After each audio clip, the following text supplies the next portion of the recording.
Good evening, Kim. I think my producer's trying to play that speech so she can calm me down a little bit, but that's not going to happen. It didn't work. Sorry. I'm not as calm. I'm still going to fight corruption amongst the elite corrupt. Now, I want to make something perfectly clear, folks, if you would bear with me for a minute. One, I do not work for the Rankin family. I am not an employee of Paramount Media. I paid for and bought time on this show. This is the Joey Ebanks radio show. The reason why it's named the Joey Ebanks radio show is because I paid for the Joey Ebanks radio show. So to all those people out there who are consistently speaking to the Rankin family and making your little statements, this is the Joey Ebanks radio show. It's a paid program and it's paid for. Paramount Media, the Rankin family, is the only media house in this country that would allow me to tell my side of the story. And this began with this attack on me, and this public attack on me, again in this election, just like it occurred in the last election. And this time around, I decided to fight back. And I'm not going away. I am going to continue to fight back. I am not afraid of anyone out there who decides to come and attack me. I'm going to fight back every single day. I want to remind you as well, I want to let you all know that my first political meeting, my second political meeting actually, for my campaign is going to be on May the 7th at 7 p.m. at the Frank Sound Park. That's May the 7th at 7 p.m. at the Frank Sound Park. So I'm inviting all the Northside people to come out. Come out and let's talk about the programs I have in place. In year one, I want you to know it is my intention to reduce the unemployment in Northside by 60%. 60% in year one. I'm going to provide low-income housing through public and private agreement. I want you all to know as well that not every single business in this country is against me. I am getting more and more calls from business owners and prominent businessmen who are shocked at some of the levels of corruption that exist in this country that we've been talking about. And we're going to talk more about it today too. And I want to also thank the Chamber for last night for having me, allowing me to come on there to Chamber Forum and respond to their questions. The many people who are calling and texting me and praying for me and my family, I want to say thank you very much. That truly is very, very important to us, and we do appreciate it. Certainly to my wife and family, I really want to say thank you to you guys as well. You're stuck by me. You're going the distance with me, and you're much tougher now than you were in the last election. So while it's hard, and it's hard, we're taking on some really new and more powerful people, and I'm trying as best as I can to make sure that you're not in the way of the line of fire. But thank you so very much for standing by me.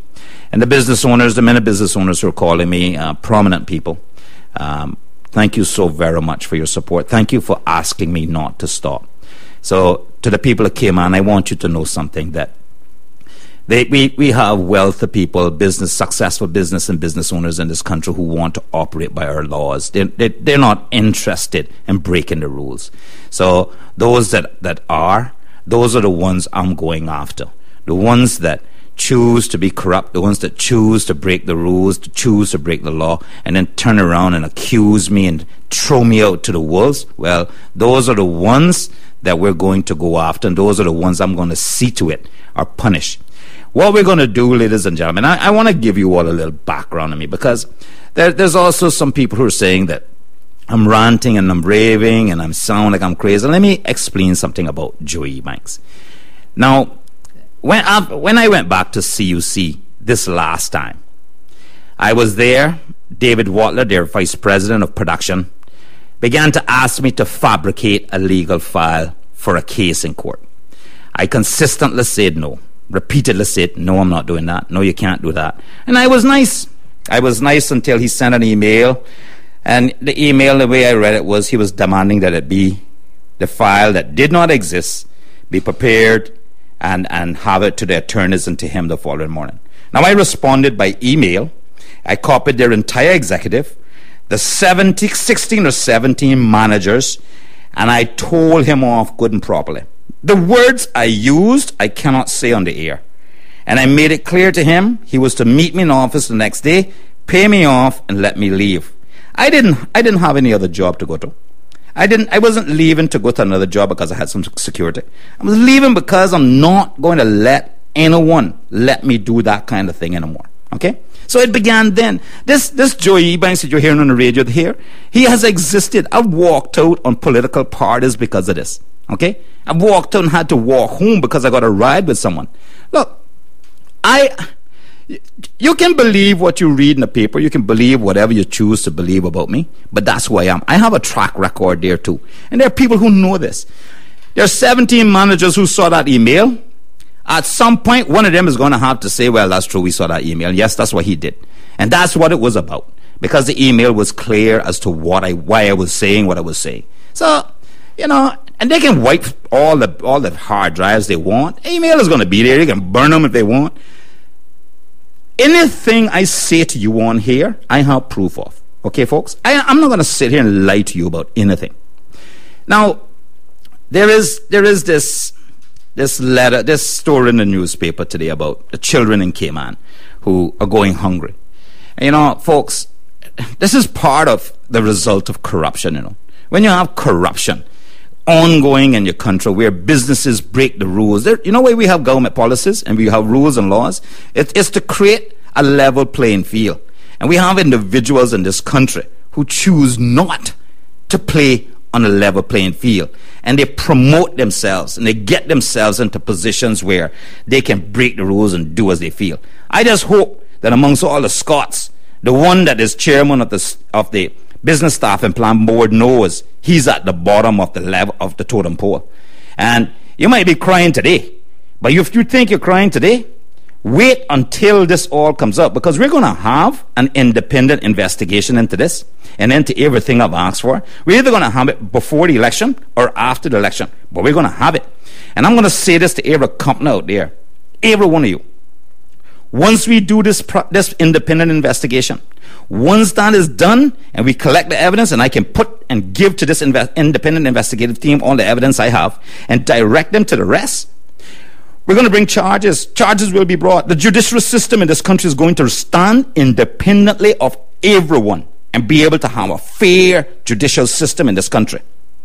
And you're going to get taken to, when we take these individuals to court, when the court, and if the court comes back with a verdict of guilty, I am going to champion a lawsuit against every one of you companies for the harm caused on this country by your employees and your partners and your business owners. Every single one of you. We're going to have the Economics and Statistics Department and an independent economic team evaluate just how much harm and the cost you have caused on this country. And we're going to take that and we're going to take it to court with it. We're going to sue you and your shareholders if once we get this independent investigation done, once we produce the evidence, and once we get to the court and the court returns a verdict of guilty. You're not going to walk away and sacrifice and throw out there a couple of sheep to be sacrificed. We're going to come after your companies. You think you're going to walk away with the benefits of this and toss someone to the wolves? No, doesn't work like that anymore. Not in the Joey Ebanks country of today. We're going to come after your companies. We're going to come after you with a vengeance and take you to court, and through tort law, we're going to sue you for every bit of harm you have caused our country. And if you think that part of your harm is not the children that are going to school hungry, you're wrong. And we can show statistically and economically just how much harm is caused by people and corruption in a small society like this. So bear that in mind as we continue this journey fighting me. And you can bring more charges and more lawsuits now too. And by the way, stop threatening me with lawsuits and sue me. Take me to court so we can put the evidence on the table. Come on. Let me tell you, people, many people say that I need to call Governor Taylor, and that's fine. Okay, you want me to do that? I'll do that. It's Governor Taylor. Ask Governor Taylor how much money he spends per year on cocktail parties, on having sessions, on alcohol, on food and entertainment, and how much of that could have been allocated to cover the cost of how many children who go to school hungry. You know, folks, it's time for us in this country to wake up now. Okay? You have to look at your fellow Caymanian and see that person for the greatness that they are. We are descendants of the greatest seamen in the world, and we still let people come in here and make us feel inferior to them. and we actually fight each other to ensure that that person remains superior to us. We, for the first time in our history, decided to put 2 of our elected members in chauffeur-driven cars. What did the one who had it for decades do? Move into the front seat and sit next to his driver. You know why? You think it's because he's a nice guy? It's not because he's a nice guy. He wanted to send a message and make ours look like they were pompous, like they were out of control. That's all that was. That's why he chose to sit in the front seat. He could care less. If he cared anything about us, he would know how many children were going hungry per day, and he would cut his operating expenses and reallocate some of the funds to pay for them. So let us be clear on this now, and let's not pussyfoot around with this consistently superiority attitude towards us. Because let me tell you something. This country's resources and development and financial industry did not begin within a foreigner. It began with the seamen going away to sea and sending millions of dollars home per year. And as it grew, the banks came. First was Barclays, and then the rest came. And then everybody had to get a piece of the pie. Then we got governors. Okay? So understand this. Hold your heads up, Cayman, because I'm not holding mine down. Now, talking about corruption, we know for a fact that we know that based upon the Caymanian Compass articles, that a police inspector has dropped a file with an allegation on the governor's desk against the commissioner of police on corruption. We know that. That was reported. Who's going to investigate this? The commissioner is the chairman of the corruption crime unit. Is he going to investigate his own allegation? How is the governor going to deal with this? When is the governor going to address this country about these allegations of corruption and create calm, and ensure that confidence in the leadership in this country is still going on? Whatever happened to the allegations that the governor and the auditor general were making against the current premier about pivoting in the brat? Well, why is it that once the previous premier was removed, those allegations went away? What is the status on those allegations? Were they making a mistake? Were they falsely accusing her? Because if they were, they need to apologize to the people of Cayman Brac and the people of Cayman for making those slanderous and false accusations against this lady. And if they weren't, we need to know why. Did you bargain one premier off for the other? That's what it's looking like to me. So if that occurred, who gives you the right to do that? Now, we know as well, based upon the Caymanian Compass, that there's a lawsuit of race, a claim of racism and assault and threatening. All acts against human rights of a police officer who is now suing the RCIP. Folks, how many of these lawsuits are we going to take? You know these lawsuits cost? You know what these lawsuits money could be going to? Feeding these children. That's where it could be going. Okay? We're talking, running around now, and we hear people on the radio raising funds for it. Of course we have to. We have to help these people. But this is where the money was. We need to get rid of the people who either don't know what they're doing or they're just corrupt. One way or the other, they need to leave. Now, after we're going to have these independent investigations before the election with Governor Taylor's approval, or after the election without Governor Taylor's approval, because he won't be here. And for the Foreign and Commonwealth Office people that are listening to me, let me just ask you, please, could you send us a female governor this time? It's time for us to break up this old boys club that has been established here for the last 50 years. Send us a strong woman as governor, as governess, and let her sit in the seat, and let us change some of this stuff as we wipe out some of this corruption and this that is existing within the corrupt elite. Why is the chairman of the business staffing plan board still chairman? Is he still there? Has he been removed? Which retail bank got the high-level work permit? What was it for? Who asked for it? What kind of business trade-off occurred so that could occur? Which Italian restaurant got their permits approved illegally or against board? What was that for? Was that for free food? Now, don't tell me that the hotel is the same as the Miller Hotel. You know the one with the email where Ezard, by his own admission, is negotiating for hundreds of employees to be brought in from Cuba for the Ritz-Carlton. Now, his own admission, his own email, response from Eddington Powell, it's all there on my Facebook page. You can get a copy of the email there. If you don't have Facebook but you want a copy, Send me an email at joe@candy, and I'll forward you a copy of it that you can hand out to everyone you want to hand out to. That's Ezra Miller as chairman of the Work Permit Board, negotiating with the Ritz-Carlton to bring in hundreds of employees from Cuba and the Dominican Republic. Now, he says he wants 15% of their annual salaries. When we look at the time frame, we know that the Ritz were looking at that time for around about 800 workers. You do 800 workers and you pick any number you want times 15%, you're going to see it's millions of dollars that they were looking for. Okay? Millions of dollars. Sitting as chairman of the Work Permit Board, and by the way, folks, I did do a FOI, and the FOI, immigration FOI officer, confirmed he was the chairman at the time. So there's no getting out from this. It wasn't that he resigned and went and did this little thing. He did it while he was chairman of the Work Permit Board. Okay? How many Caymanians were included in that 800? None. How many Caymanians? None.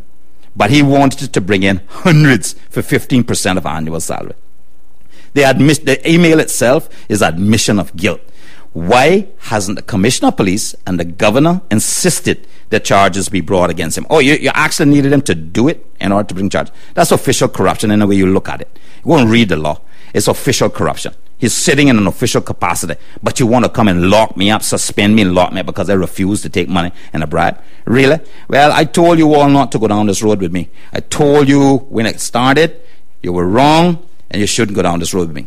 Now, I'm going to break each and every one of you. Corruption is going to end in this country, and I'm going to take every one of you down. And I'm telling you, and I'm telling the companies, every one of you that we can prove and get a guilty verdict from court from, we're going to sue you and take your companies. We're coming after your shareholders and all of your assets. And by the way, I want to make something perfectly clear that in this independent investigation, every one of you C4C members who happen to transfer your companies before you became candidates, we're going to investigate and make that public too. And you're going to have to answer why you transferred so many companies out of your name prior to becoming a candidate, why you did that rather than disclose it as a candidate should. So we're going to talk about that as well in these independent investigations. So the other lawsuit that's hanging out there that we're not sure about, I'm still trying to find out what the status is on that. What's happening with the Louis Rowe lawsuit? You remember Louis Rowe? Louis Rowe was a guy who got the Auditor General, Sam Bulgin, got a complaint from an Ernst & Young partner that Louis Rowe's company was a pyramid scheme. So rather than investigate it, he took him to court, took the allegation by itself, took him to court, took the man's company, and transferred the assets to Ernst & Young, where the partner was from, who in fact made the allegation. So they get to Grand Court. What happens? The judge immediately says, hey, you cannot give the assets and control of this company to the firm that is making the allegation. You need to transfer it to KPMG, or as ordered by the Grand Court judge. Well, the case goes to court. Louis Rowe is found not guilty. He wants his company back. He wants his assets back. Lo and behold, they have been sold. So now he sues Ernst & Young and Dan Scott and his two partners, sues them. They settle out of court. The number that keeps popping up to me is somewhere in the region of 21 million that he sued for. They're settling out of court. That is an admission of guilt. Yes, we were wrong. We took your company. We sold it off. Now we want to pay you back. We're sorry. There's another aspect to this, and that's this lawsuit against the Attorney General's office. That's taxpayers have to pay that. You know how many children we could feed with that? You know how many senior citizens we could help pay medication for with that?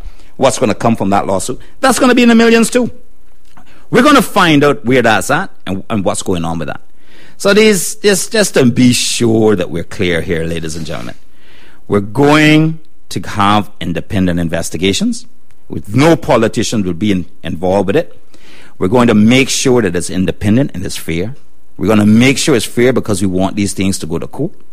We're going to wait for the courts to decide whether or not there's guilt.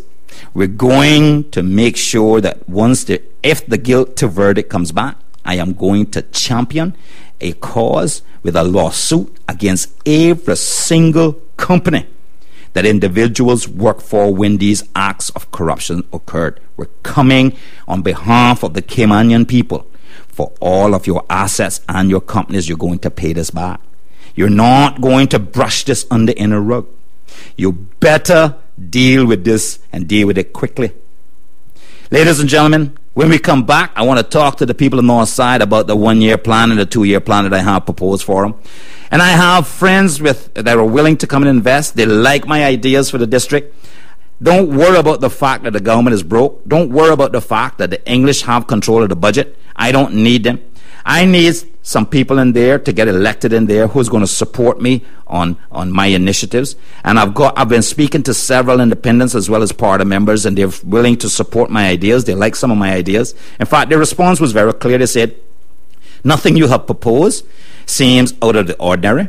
The same thing I would want for my constituents. So therefore, I would support these if you bring this, if we are all elected. So Northside, when we get back, I want to talk to you a little bit about year 1 and what we're proposing and how we're going to overcome the decades of disenfranchisement and hardship within the district. Don't change the dial now. Don't let the Taylorism people scare you away. We're going to be right back. So stay right here with me at the Joey Ebanks Radio Show on Vibe 98.9. Hi, ladies and gentlemen. Welcome back to the Joey Ebanks Radio Show right here on Vibe 98.9 FM. I want to say quickly a little shout out to all the young Caymanian small business owners.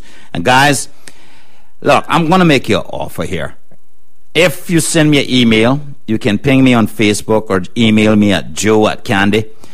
Send me an email with a little information on your business, and I'm going to give you guys one of my shows to come on and talk about your business. Look, small businesses are the heart of all economies, and every one of us have to do what we can, when we can, to help small businesses. So, Caymanian owned and operated, and I'll give you some time on this show, and you can promote your business and talk about it, and talk about how the system works and how their difficulties and the easiness as well. Some of the policies and red tape is not so bad, and what maybe even educate people a bit. So that's out to all the small Caymanian business owners. I'm welcoming you to give me an email. I'll take a look at it and invite a few of you onto the show so that you can chat about your business. So, to the people on the north side, year 1, here is what I want to accomplish, and I want us to work together to accomplish. I want to be able to reduce unemployment by 60% in north side. Now, please understand, when you elect me, I am working for you. All the other districts, they have every opportunity to elect their people. I'll help any way I can nationally, but I'm going to work for you, the people of north side. I want to be able to,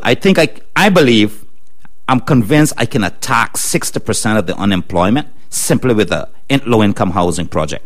Now, I understand my opponent says that he didn't want another Coella Square in Northside, but that's just rude and very impersonal and very inhumane, really. So I have people who have looked at it, they understand how this thing works, and they're interested in being a part of it. So first thing we have to do is qualify the individuals within Northside to see how many houses we need, and then take a look at how we can invest in it and get some approvals from the other government members on the property, and bring in, and people help. Private sector will help. We need to get that after school program in place. We must get that in place. We need to get the retooling and skill development in place. We need to conduct that hurricane preparedness training with the Northside volunteers, and we need to get people qualified and ready. We need to immediately identify 3 to 4 persons who will be my potential successor. Look, I don't want to be your MLA forever. I just want to get in there, reset things, and work with you, spend some time within help, and do my job as your elected member, and then have some young people take over for me and continue to take the district forward. So I want them early in the first year identified, and I want them with me at all times so that they can help with advice, I can mentor, and I can help develop them. I want to be able to champion the positioning of the Northside and Eastern primary schools to become IB certified immediately, so that we can move these schools forward. And I want to have a little bit of say in how I think, with whoever the education minister might be, on how we need to change the curriculum to help suit our small community and how we can develop our young people, and make sure that tourism, for example, is introduced very, very early, and that we have arts as well introduced very, very early. That we will create a disaster recovery program for Northside, and that's in year 1. So please understand that once elected on May the 22nd, I'm starting work on May the 23rd at 6 a.m. And I'm ready, I'm strong, I have the ideas, I have people that are willing to help, people that like it. I need you on my side. I need you to help me make this a possibility for all of us in Northside. And then year 2, we're going to do a lot of other stuff because we're going to be rolling by then. And we'll have our district functioning. And folks, I'll say this to you again. Anytime I do not complete as promised, you can recall me. I'm willing to say that over and over publicly. I don't mind getting fired if I can't deliver. I will put myself on the line for that. And I'm here. Once you elect me, I'm coming to work. Do we? No calls? Okay, I'm just signaling my producer. She can signal me when you have a call. But in year 2, I want to be able to design and build a co-op mechanic shop. I want the young men and young women in Northside who are mechanical inclined to have a place that they can do repairs, that they can do tune-ups, that they can earn a living. They'll each have their own tools, but they'll share the co-op mechanic shop. There'll be schedules, and they can work together and teach at the same time. And we can introduce the retooling and retraining of our young people there as well. We need to have those quarterly events in Northside where we have functions and people come into the district and small businesses can get a little cash injection. We can grow our economy on a quarterly basis. We have a call on the line. Let me just go straight to the phone lines. Hi, caller, you're on there. Thank you for your call.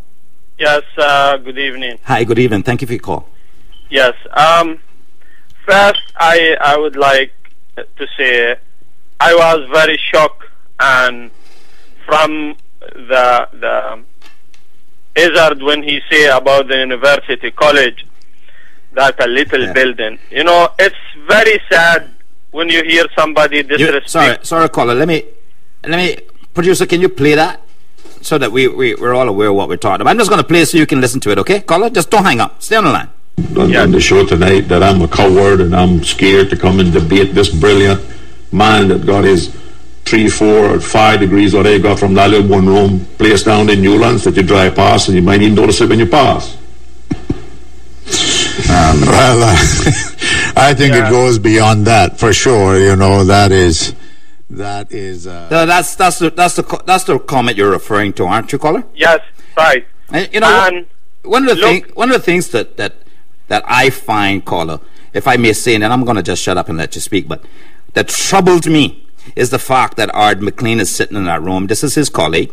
He runs on integrity, honesty, integrity, and justice.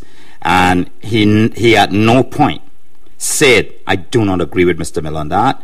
I know that's wrong. And does that mean that he too feels the same way about the ICCI just because I teach there and just because my degrees came from there? So I wonder if that's why he didn't jump in there and say, hey, hold on a minute. There's a lot of really great Caymanians who went to school there. Go ahead, caller. Yes. And it is very sad when you hear that. We have a great men graduated from that university college, and it's educated the young Caymanians who try to make something in life. And I think, you know, this place, the university college is a very important institution in this country, and we're proud of it. Yeah, this remember, it's ICCI and UCCI. So here talking about ICCI and Newlands. Right. And the other thing is, you know, this issue about, you know, even if he wasn't the chairman of the work permit board, or he was, the issue is bringing all these 800 Cubans and Dominicans, you know, and he not thinking about Caymanians. But the worse he done, worse than that. You remember there's a guy selling some vegetables and fruit and some plants in Northside Road. Yes, yeah. And he go complain about him that he's selling without a legal license. Yeah. And the guy called the show, the Rooster Show, I remember, and I have to call and defend that guy. It is very sad, you know, when he going after Caymanians, try make an honest living, and he want to bring somebody from other country, and he is not looking after his own people. Yeah, and the other thing, go ahead, buddy. It shocked me again when I hear about those hungry children. And we have in this country that this budget, the vast budget that they approve over $800,000 to the governor office to spend in different things, such as cocktail parties. The other day I was on that side in where is the governor house. I was driving by and see all these big party. I don't know what the occasion. I was wish that this party was in the governor house. He bring those hungry kids and feed them. At least we tell them, oh, we thank you for doing that. But it seems cocktail parties and bringing all these white people and fancy people to his house, it's gonna help this country. It's not helping the poor people of this country. It never help any poor person in this country. How much employment he give to the people of this country. What he deliver when he was in the talk show one time, and I asked the governor how much you achieve, what you done and achieve to the Caymanian people. After 2 years he is here. I remember after 2 years exactly. He told me it is early to tell. It is early to tell after 2 years. Well, now it is 4 years and the same thing. Yeah, thank you very much, Call. You're feeling quite a few things. We have some other callers coming in. I do thank you so very much for your call. Yes, please, sir. Thank you. Thank you for your call, caller. Thank you. But leave us there, will you, please? Yes, okay. Thank you again. Okay, folks, you can hear that more and more people are identifying some of the issues in the country. And I received a number of calls and a number of text messages in respect to the ICCI comment made. And producer, could you play that for me one more time, because I think people need to hear the genuine Ezra Miller here. On the show tonight that I'm a coward and I'm scared to come and debate this brilliant man that got his 3, 4 or 5 degrees, what he got from that little one room place down in Newlands that you drive past and you might even notice it when you pass. Well, I think it goes beyond that for sure. You know, that is a place that has produced many of our brilliant scholars. There's nothing funny about that comment. There are thousands of people who've graduated from there. Yes, I have graduated from there. I did. And yes, Mr. Miller, I have 3 degrees from there. But I have them. You know, and the people like me that went to school there, we have them. We can bring ours. Would you like to meet us somewhere and show us your pharmacist degree? You know, that invisible one that you keep speaking about? Meet us anywhere publicly and just put it on the table. We'll bring ours and we'll put ours on the table too. And I've taught there for several years. Some are 4, 5, 6 years I've taught. And I've taught many of the business programs. And no, not every student, I'm sure, likes me or thinks that I did a great job. But there's one thing that none can say is that I wasn't fair. I didn't do everything I could to make sure that they got through my classes, that at some point that they were interesting. I tried to make them as interesting as possible. It was obvious that I put a lot of time into a lot of the research and materials to add substance to the existing textbook. And you know what? Textbooks are textbooks. And it doesn't matter where you go to school. The textbooks can be the same. It's the student being and their willingness to learn that's important. And it doesn't matter how the school looks. As I said yesterday, the Wharton Business School it's not been from the top 10 business schools in decades. And that started as from an airplane hangar. So they got a hangar and started a school there. And this is one of the greatest business schools in the world today. So that is textbook classic Ezra Miller putting down things Caymanian.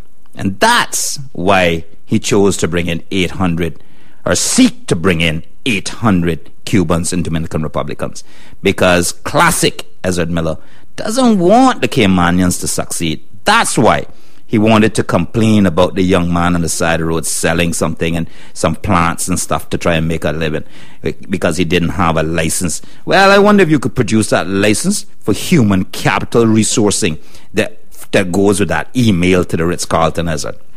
Can you produce your business license for that?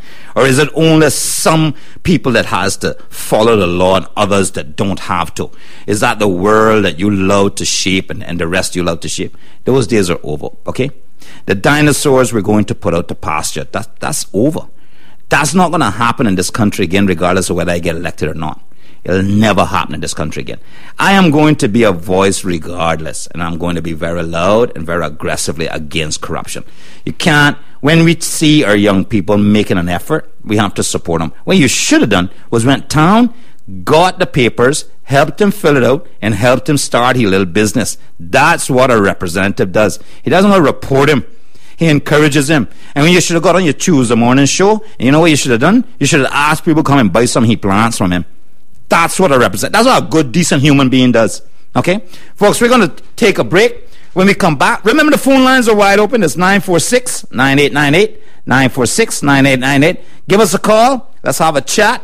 You're on the Joe Ebanks radio show right here on Vibe 98.9 FM. Fresh Carnival presents Jiggle It, the first annual Jello Shot Fete. Friday, April 19th at Cayman Cabana. Get ready for Batabanu with DJ Vaughn, spinning that soca, dance hall, hip hop, and top 40. Free Jello shots all night. That's right, all night. And Batabanu costume prizes giveaway courtesy of Fresh Carnival. Tickets $10 pre-sold, $15 at the gate. Get yours now. Call or WhatsApp 345-9275. Get ready to jiggle it.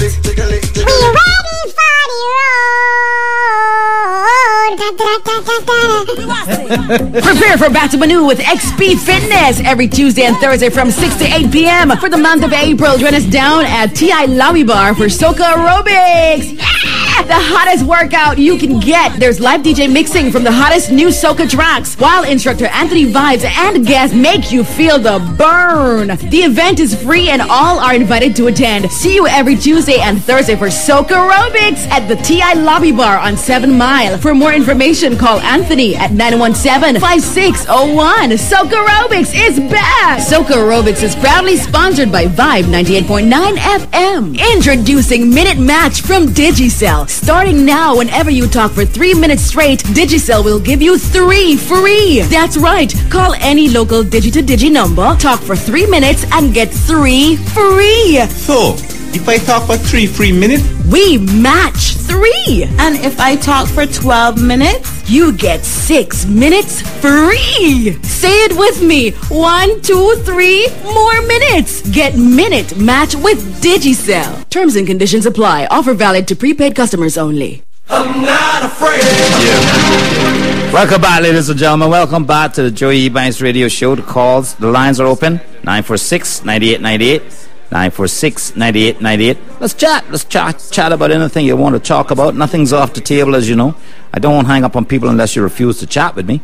You know, it has to be a two-way exchange, and we have to keep it calm. Let's be reasonably polite to one another, shall we? Folks in Northside, I just wanted to let you know we have a calling line. Okay, let's just go straight to the phone lines. Hello, caller, you're on the air. Good evening, Joey. Number 1 from the back. Good evening, sir. Thank you for your call. Boy, I've been listening to you. You know how to put it out, though. I have to, you know. I think you make a good lawyer. Yeah. Yeah. Well, I tell you what, when I hear you on the putting out them things, I say, man, it takes a man to do them things. yeah, you know, I think it's time, you know, number one. I mean, you and I come from poverty. We've had a hard life. And it's enough. It's enough. We don't mind our paying for our mistakes. We don't mind saying, okay, that was my fault. I'll recover from that. But now when is it forced on you? You know, you have to come up swinging and fighting. That's right. Don't fall down. No.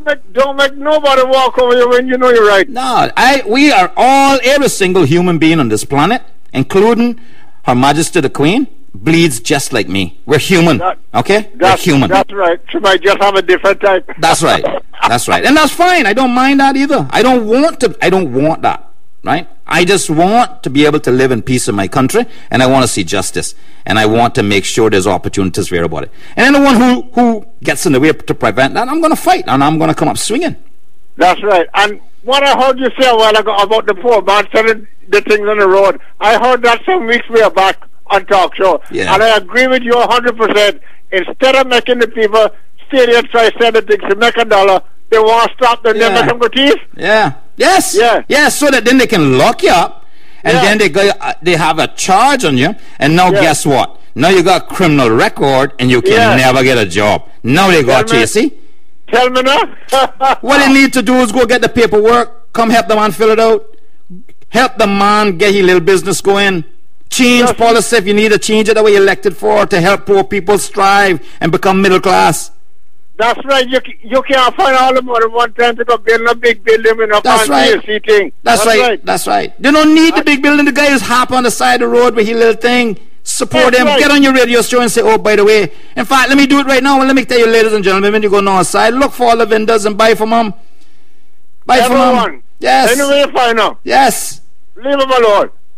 Let them make an honest dollar and less crookedness. Yes. All right, so have a good evening. I'm listening to you. Thank you again for your call. Okay. All right, bye. So, folks, in year 2 for the people on the north side, we have, in my first term, once you elect me, there are 3 major projects for us to take on. Well, 4 major projects. It's the low-income housing I spoke of, but I also want to ensure that we have some boutique hotels. Now, when we say boutique hotels, we're talking about little small hotels with 50 to 60 rooms. And small, real classy, well done, but small enough that we can keep a 99% occupancy all the time with little effort. Because we have to take small steps. And we want to make sure that all these little boutique hotels are built on the land side, not the beach side. So, let me tell you, I've said this for several years, and I'm going to say it again to all Caymanians. You need to stop selling your land. Stop selling your land. Stop selling your land. When projects like this come along, you need to jump in as a partner, using the land as your capital investment in the project. Don't sell your land. If someone comes to you and they want to put a project, they say, fine, my family and I are in, we have the land, you do the project, you do the building, we're in for whatever percentage you all agree on.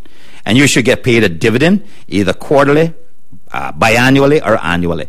And that land stays in your family, and when the terms of that contract expires, the entire business reverts to your family. And it's okay to do these things for whatever length of time you choose, because you can either renew them or take possession of them. Stop selling your land.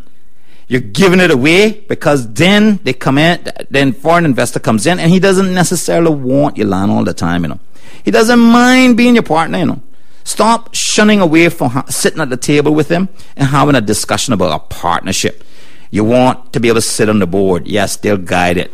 And you want to make sure your children have something and your grandchildren have something down the road. Going straight to the phone lines, we have a call on the line. Hello, caller, you're on the air. Yeah, Joey. Hi, good evening. Thank you for your call. Man, I heard you last night, man. You was excellent, man. You didn't have to use the word arm. You're a brilliant guy. Thank you very much. Thank you, sir. May God bless you, man. Have a good evening. Okay, thank you very much. Thank you. Good. Yeah, thank you for that. Thank you very much. So, don't sell your land, folks. Invest with them. Shake their hands, sign the contracts, get your attorney, get agreements, and then you will have a stake in it. And then when we pass on, when we're dead and gone, our grandchildren have some little thing. What they do with it, we're dead. We don't know, we won't care. But we left it from, we gave them a chance to get a fresh start, right? Something that they can have. So, don't trust me when I tell you, there are investors who want to do that. Not all investors are like and want you out of the way. Some want you at the table with them because it adds that Caymanian culture and spirit to the business too.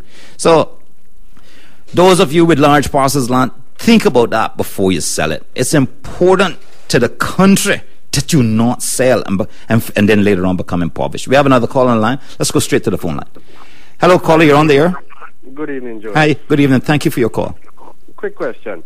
When our former premier was actually charged with the misuse of a government credit card, I remember he was standing up in West Bay and saying it was because he bought books and stuff to represent Cayman. Now I'm reading on CNS that he was actually using those credit cards at a casino. Would you like to address that? I'll hang up and wait for your answer. No problem. I don't know how to address that. I mean, I don't, first of all, I don't believe anything I read on CNS. Okay? CNS is nothing more than a propaganda machinery. All right? Why is it that every single media house, except for Paramount Media, has chosen not to interview me? Why? Because they got a lawsuit threat from Dan Scott and Maples. Why? I'm a candidate in this democracy, yet I can't get an interview on Cayman 27. They will not even invite me to take part in the debates that they're having. So, why is that? Why is it that Rooster will not let me debate Ezzard on the same time? Ezzard gets to go at a different time from me. I have to go and debate with Arden and Johnny. Why is it that he gets to slip away again and go and hide? I mean, he keeps saying that it's because I'm a criminal and denigrating me every chance he gets. But that's okay. Here's the thing I want to say to every one of you out there. I guarantee you, if I welcome the chance to be able to debate Ezzard. And I can assure you, even if he personally attacks me, I will not on that occasion. If he sticks to the issues, I'm going to stick to the issues. If he attacks me personally, I'm still going to stick to the issues. I just want to show you all that I can hold my own as a statesman, as a gentleman, with that kind of person in the room. I want to. This is a debate that needs to happen. We can't keep this mudslinging going. I mean, I'm good for another 3-4 months with the mudslinging. I mean, I'm cool. That's the part of politics that I grew up in. I was baptized in that form of politics with the mud. So I'm cool, but I have a preference for being able to debate the issues. And there's a reason why. I don't even like the rhyming that candidates get on platforms. 1, 2, 3, vote for me. That's silly. That's a childish response. Let's talk about the issues so we can educate the public and grow our political maturity. That caller called and asked about the premier. I don't know. I don't know the intricacies of his charges. We didn't sit down and get into all those details. That's his thing. I ain't his lawyer.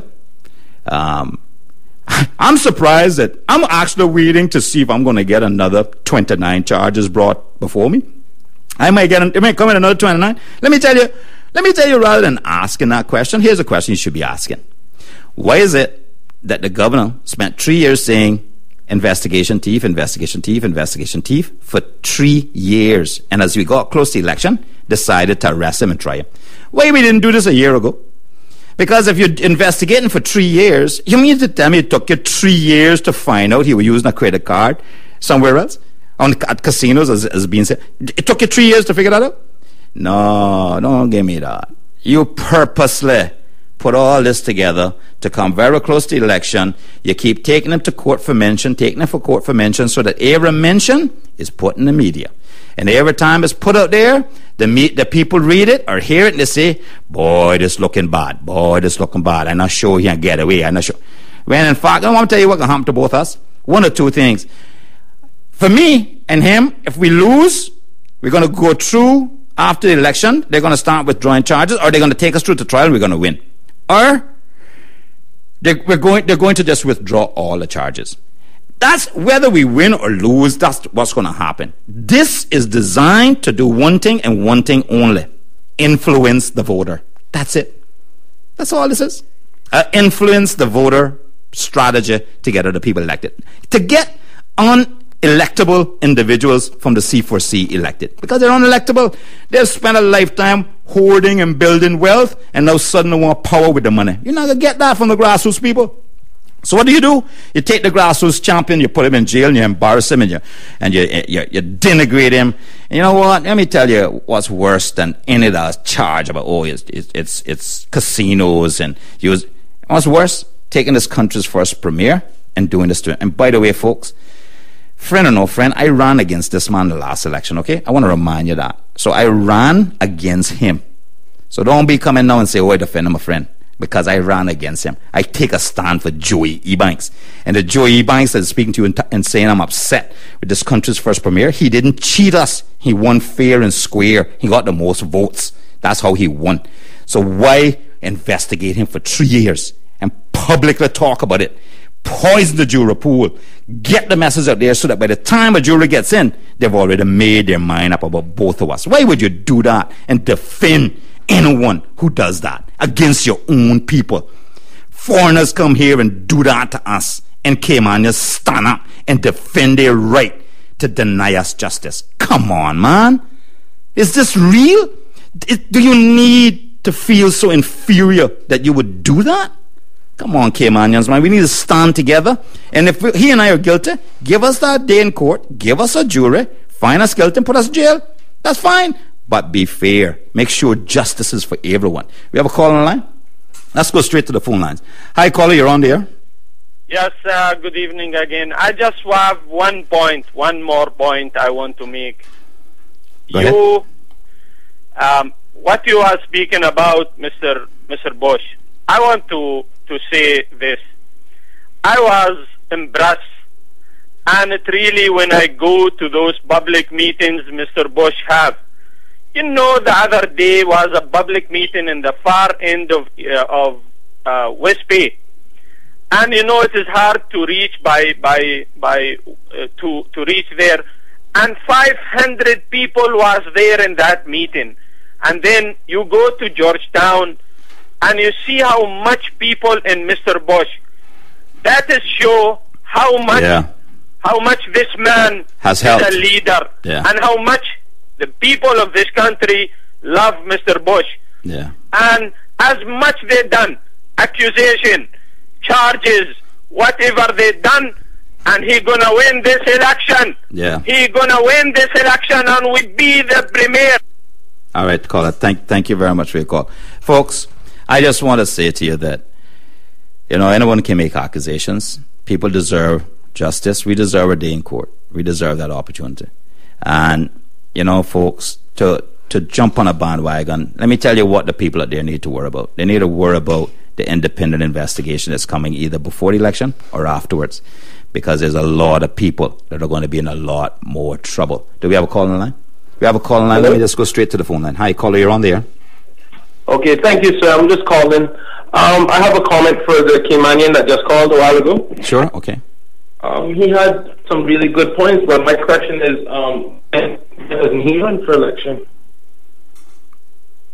Why doesn't he run for the election? Yeah, he sounds like he has so much intelligent points for us people, you know. So I'm just wondering. Was that the very last one or the one before, caller? The last one that just called, the other Caymanian. Okay. Had a weird accent. Okay. I think from West Bay, if I'm not mistaken. Okay. All right, thank you for your call. Folks, we're now at 6:04 p.m., but I wanted to... I got a email last night from a friend of mine, a female friend of mine who sent this to me. She said she felt that I may have been down and needed a boost. So she sent this to me, and I've edited it a little bit, and I'm just going to read it. I didn't do much editing to it, but she wanted me to say this to the Northside people. Northside people, remember, Northside's poor and elderly have been neglected and disenfranchised for far too long. No more. No more. The rich live in our neighborhood and don't want us as neighbors. How the heck can they buy a piece of our blood-soaked land and then tell us they don't like the sight of us on the beaches we thatch on the beaches we fish from, and hunted lobsters and crabs on, when the Queen forgot we existed and we made do, never asked her for handouts or hand-ups, just did our thing. We lived with dignity and trained our sons to do the same, and it paid off. They were prized seamen whose work ethic was impeccable, whose manners and English was above all standards imaginable, and they had morals. So they sent home money, lots of money. Our seamen sent home over $1 million a year in the 50s, and Barclays wanted a piece of it, and then other banks wanted in. And then she remembered us, wanted to ensure she got her share of what we earned. And we said, for the comfort and protection in your name, we will pay you, and we have. Her puppets who come to stir up strife and add to our indignities, we pay for them to look down their noses at us. We pay for them to be chauffeured when the women who worked at the Holiday Inn couldn't get home from work at night. And when we decided to allow one of our own to be chauffeured, hers sat in the front seat of his chauffeured car we pay for to make ours look bad. I will ensure that the people of Northside don't regret their vote for me, win, lose, or draw. I will not stop demanding we all be treated with dignity, even if it is outside the doors of the LA. Genteel poverty, we can understand. But it should not be worse for us now than it was when we had to leave home to seek a living. You are prayed for and loved, Cayman. Please remember that on the hard days, that's what keeps me going. God bless you all. So she wrote this for me to read out to the people of Northside, and I want to thank her for that. And I want to thank each and every one of you for joining us this evening once again. Remember, we're back on Monday. Tomorrow's a day off. Tomorrow's Friday. So I get a day off tomorrow. Tomorrow's Thursday. Oh, so I'm back here at Thursday, tomorrow at 5. I'm getting ahead of myself here in the week. Too much campaigning, I guess. So I'm looking forward to you all being here tomorrow at 5. We get to chat again. And I'm going to have open mic tomorrow. I have some guests lined up for next week. I think I'm going to have a full week next week. There's quite a few people who've pinged me to come on. And there's some very interesting discussions that are going to go forward as well. So please remember, don't let them get you down, and keep on fighting. Wear that black. Protest, protest, protest the elite corrupt. Let us never, ever, ever introduce violence into our politics. We don't need it. All we need is to be able to show up at the table, debate, see who the best man is. You all need to go out and vote. I'm saying to the people of Northside, please give me an opportunity. Please vote for me on May the 22nd. Come out to my meeting on May the 7th at Frankstown Park at 7 p.m. That's Tuesday, May the 7th at Frankstown Park at 7 p.m. Thank you all for tuning in. Thank you for making the Joey Ebanks radio show the #1 talk show in the Cayman Islands. Thank you. Good night. Be safe.